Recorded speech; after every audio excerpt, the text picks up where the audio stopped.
Hello प्यारे बच्चों, good morning. कैसे हैं आप सब? टॉप ऑफ द वर्ल्ड यानी बहुत खुश, सभी बच्चे खुश हैं, स्वस्थ हैं। तो बेटा ये देखो, ये आज की हमारी वर्कशीट नंबर 31। तो सभी बच्चे वर्कशीट शुरू करने से पहले चैनल को सब्सक्राइब कर लीजिए, बेल आइकन को दबा लीजिए ताकि आगे आने वाली वीडियो का नोटिफिकेशन आपको तुरंत मिल जाए। तो ये हमारी वर्कशीट है। आपको पता है हमें पहले क्या करना है। सबसे पहले विद्यार्थी का नाम, बच्चे अपना नाम लिखेंगे। यहाँ लिखेंगे अपने कक्षा अध्यापक का नाम। ये हमारी वर्कशीट नंबर 31। क्या डेट है? 5 फरवरी 2021। ये हमारा विषय है आज का सामाजिक विज्ञान। सामाजिक विज्ञान एवं राजनीतिक जीवन, ये कक्षा 7 के बच्चों के लिए वर्कशीट है। यहाँ लिखेंगे अपना सेक्शन ए, बी या सी, जो भी आपका सेक्शन हो। आज का हमारा टॉपिक देखो क्या है, राज्य शासन कैसे काम करता है। प्यारे विद्यार्थियों, अपनी पिछली कुछ वर्कशीट में हमने राज्य को शासन प्रणाली के विषय में अध्ययन किया। आज की वर्कशीट में हम केंद्र शासित प्रदेशों के विषय में अध्ययन करेंगे। तो इससे पहले हमने जो भी वर्कशीट पढ़ी थी उसमें हमने राज्य की शासन प्रणाली के विषय में अध्ययन किया था।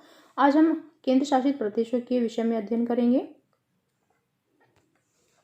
हम सभी जानते हैं कि भारत में 28 राज्य हैं, वे 8 केंद्र शासित प्रदेश हैं। राज्यों का शासन विधानमंडल द्वारा चलाया जाता है, जबकि केंद्र शासित प्रदेशों का शासन केंद्र सरकार द्वारा चलाया जाता है। परंतु दिल्ली, पुडुचेरी व जम्मू कश्मीर ऐसे केंद्र शासित प्रदेश हैं जहां विधानसभा भी है। भारत के राष्ट्रपति हर केंद्र शासित प्रदेश में एक सरकारी प्रशासक व उप राज्यपाल नियुक्त करता है। 1992 में दिल्ली को राष्ट्रीय राजधानी प्रदेश के तौर पर पुनः परिभाषित किया गया। दिल्ली, पुडुचेरी व जम्मू कश्मीर तीनों की अपनी चयनित विधानसभा, मंत्रिमंडल व कार्यपालिका है, लेकिन इनकी शक्तियां सीमित हैं। उनके कुछ कानून भारत के राष्ट्रपति के विचार और स्वीकृति मिलने पर ही लागू हो सकते हैं। तो यहाँ पर आप देखो, चित्र भी दिख रहा है आपको, मानचित्र है ये भारत का। ये है भारत का मानचित्र जो आप देख सकते हैं।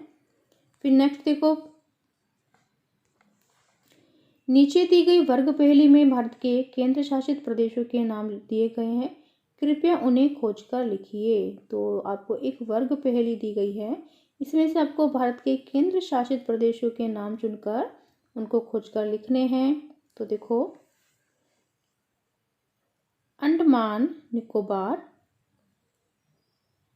ठीक है, ये हो गया फर्स्ट, अंडमान निकोबार। फिर देखो, फिर है लक्षद्वीप 2, दिल्ली 3, फिर देखो चंडीगढ़ 4, फिर देखो जम्मू कश्मीर 5, फिर देखो दमन दीव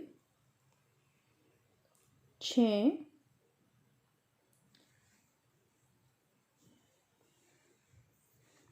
और ढूंढो, मुझे 6 मिले हैं, आप और 2 देख लीजिए, ढूंढ लीजिए, ठीक है। फिर उसके बाद देखो हमारी गतिविधि सेकंड क्या है, फर्स्ट, भारत के सभी केंद्र शासित प्रदेशों के उपराज्यपाल प्रशासक के नाम अपने परिवारजनों की अथवा अध्यापक की सहायता से पता करके लिखिए। तो आपको भारत के सभी केंद्र शासित प्रदेशों के उपराज्यपाल प्रशासक के नाम लिखने हैं। तो चलिए देखते हैं इसका आंसर।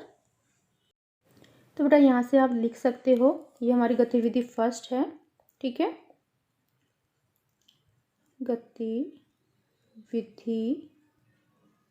फर्स्ट। तो यहाँ पर आपको संघ राज्य क्षेत्र दिए गए हैं, यानी केंद्र शासित प्रदेश जो हमारे 8 हैं। फिर उसके बाद लेफ्टिनेंट गवर्नर एवं प्रशासक दिए गए हैं। देखो जैसे अंडमान और निकोबार द्वीप, तो उसके हैं admiral DK Joshi, lieutenant governor. Chandigarh Shri VP Singh Badnore जो प्रशासक हैं। फिर Dadar and Nagar Haveli and Daman and Diu, वहाँ के हैं श्री प्रफुल्ल पटेल, प्रशासक के रूप में हैं। फिर नेक्स्ट देखो, दिल्ली राजधानी क्षेत्र, श्री अनिल बैजल, लेफ्टिनेंट गवर्नर। फिर जम्मू और कश्मीर देखो,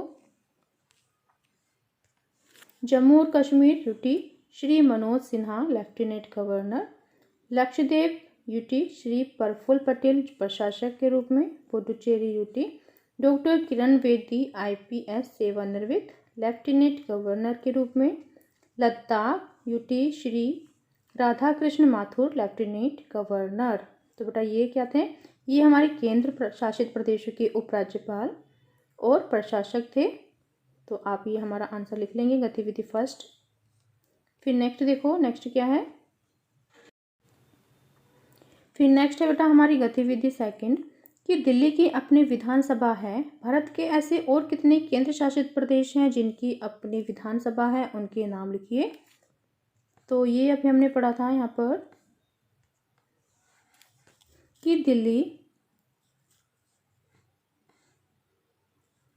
यहाँ से देखिए दिल्ली, पुडुचेरी व जम्मू कश्मीर तीनों की अपनी चयनित विधानसभा, मंत्रिमंडल व कार्यपालिका है। ये हमारे प्रश्न नंबर यानी गतिविधि सेकंड का आंसर हो जाएगा। दिल्ली के अलावा हमने यहाँ पे पूछा गया पुडुचेरी और जम्मू कश्मीर, ये हम नाम लिख लेंगे, गतिविधि सेकंड। फिर नेक्स्ट क्या है, इस वर्कशीट का उद्देश्य विद्यार्थियों को केंद्र शासित प्रदेशों के विषय में जानकारी देना है। कोविड के संदर्भ में उचित व्यवहार संबंधी संदेश, कोविड-19 के विरुद्ध जंग में सुरक्षित रहने के लिए मास्क पहने। तो ये थी आज की हमारी वर्कशीट, सभी बच्चे इसका रिप्लाई करेंगे। मिलते हैं कल नए वर्कशीट के साथ, आपका दिन शुभ हो।